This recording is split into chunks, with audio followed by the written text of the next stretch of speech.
täna tuli siuke mõnus smash burgeri isu. Mul seda hakkliha on natuke vähe, terve pere siin söönuks ei saa, aga mul on üks lihtne nipp, kuidas siia massi juurde saada. Selleks sobivad ideaalselt näiteks punased või mustad toad, paned nad lihtsalt köögi kombaini, lased need toad selles kombainis või purustajas peeneks ja lihtsalt lisad siia hakklihale. Paneme siia veits soola, pipart ka. Ja nüüd tuleb lihtsalt see ära segada.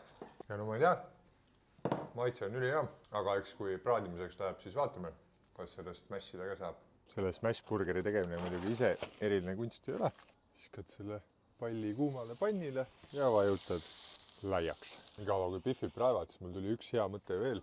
Mul on siuksed no suht kehvad kuklid, need pudenevad ja lähevad katki ja mul on nendega üks kaval plaan.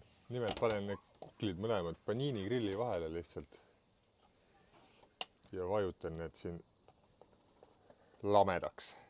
Mul pole õrna aimugi, kas nii on hea või mitte, aga nagu ei proovi siis teada. Vaatan, mis seis selle pihvikesega on. Ohoh, ärus ütle, ma kartsin, et ei saa üldse keerata. Teine pole veel piisavalt kuuma saanud, aga siia võib juustupoisi küll peale visata juba.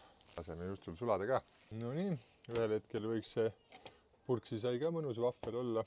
Võtame need seal paelt ära. Kõige alla purksikaste. Ma panin siia seda kurgimajoneesi ja ketšupit lihtsalt ülilihtne, ülimaitsev. Mõlemale poole selle kohe ära panen. Põhja paar marineeritud kurgiviilu, üks pihv, paar jalapeno viilu, veits veel kasted siia vahele, teine pihv, marineeritud sibul, voilà. Ei mingit pudenevat saia, korralik hamburger.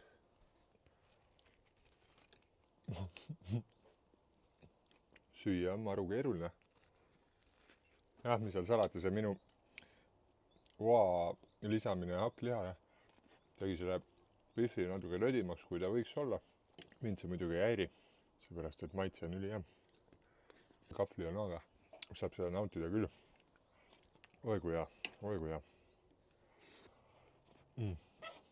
Kes mässata viitsib, tehke järgi. Jätuse!